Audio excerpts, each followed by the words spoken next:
Hello, my name is JD Augustine, and I'm going to talk to you a little bit about the British peerage, titles, and lines of succession.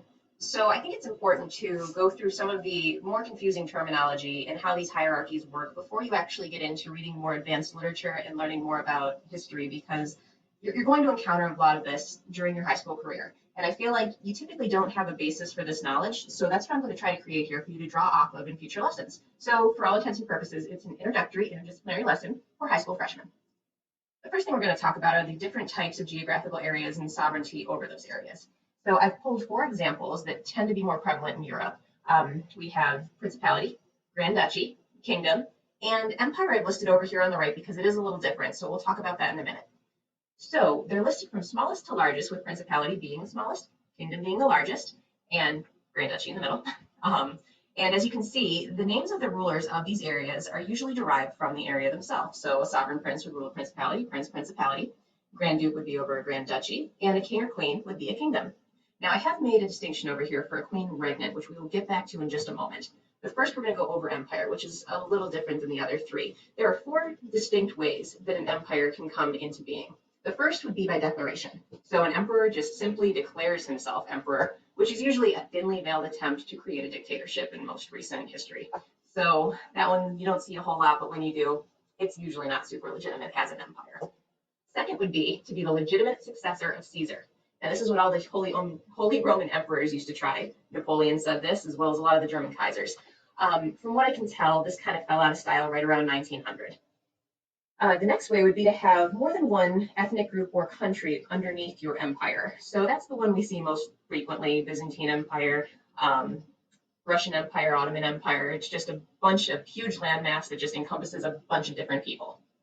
And finally, number four is when the title has been around longer than the modern style of ruler, which is what happened in Japan. They still call him emperor, although for all intents and purposes, it's not a whole bunch of different people under one umbrella. Now, to go back to the point about queen regnant, queen regnant is when a queen is ruling in her own right, and she is the actual monarch. Now, I make this distinction because Queen Elizabeth, who is on the throne now in the United Kingdom, is a queen regnant. She actually inherited the throne from her father, and she is the sovereign. Her husband, Prince Philip, has taken on the style of prince consort.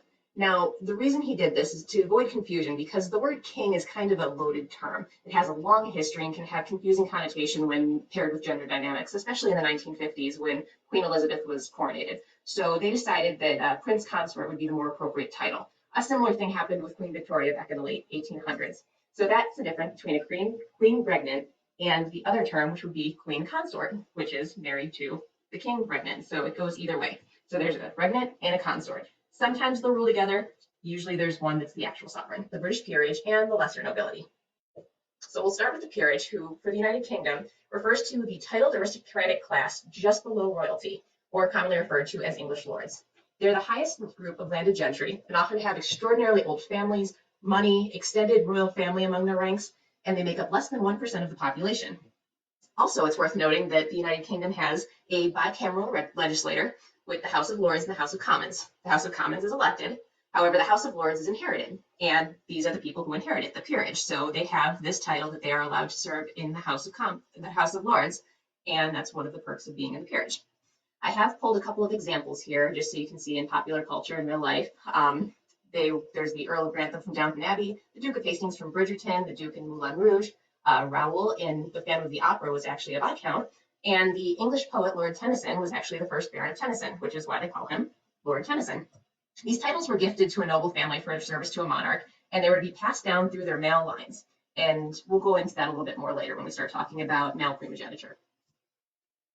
Now, when discussing this class of people, they do have very specific styles of address when in public. So I've made a chart over here of the 5 different types of peerage ranks, which start at the top with the most exclusive and smallest pool, which is Duke and Duchess, and they go all the way down from Marquess and Marchioness, Earl and Countess, Viscount and Viscountess, and Baron and Baroness.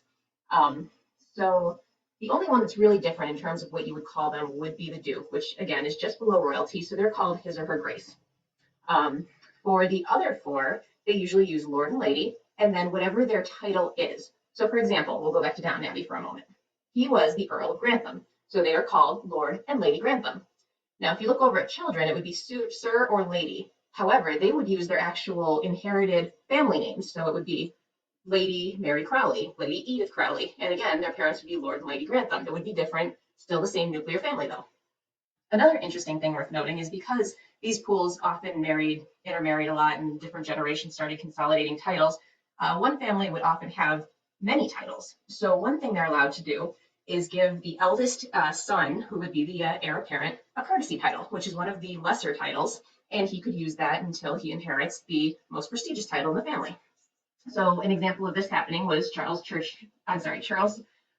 Spencer Churchill, who was the ninth Duke of Marlborough. He was actually given the nickname Sonny when he was little because he was gifted the Earl of Sunderland by his father, and that was his courtesy title. When we speak about children as well, it's interesting to look at, for another real life example, Princess Diana. Before she married into the royal family and became a princess, again, a perk of being part of the peerage, she was the daughter of an earl, the Earl Spencer, and was styled Lady Diana Spencer growing up. Now her brother, Charles Spencer, is the current ninth Earl of Spencer. There's also an interesting note here that following her death and kind of the ill will in the royal family regarding being stripped of her title after the divorce, Prince Charles chose to style his new wife Camilla with one of his lesser titles to avoid the comparison to Diana, who was Princess of Wales. So instead of Princess of Wales, Camilla became the Duchess of Cornwall.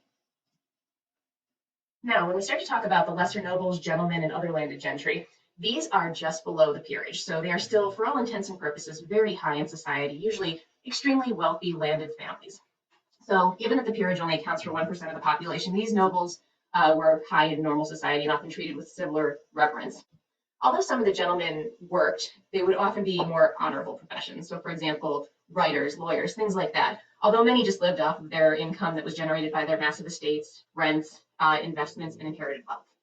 Although some social restrictions applied in the rules of who they could marry and how they could move through society, it was much less strict than the actual peerage.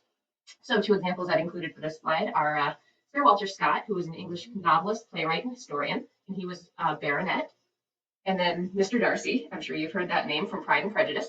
If you've never read that book, I guarantee you will at some point during your high school career. And it is worth noting that although he was a very wealthy gentleman, he was not a member of the peerage. He did not have a title. He was simply Mr. Darcy. So if he had been a titled nobility, he would have been likely would have been Lord Pemberley, because that was the name of his estate. But again, he's not. He would just be considered a gentleman, which allowed him the flexibility to marry Elizabeth Bennet, who was also the daughter of a gentleman. Now, in our next lesson, we're going to keep talking about succession and really focus in on the more royal titles and the rules of succession, primogeniture, and all the other different types of inheritance that can happen within the landed nobility.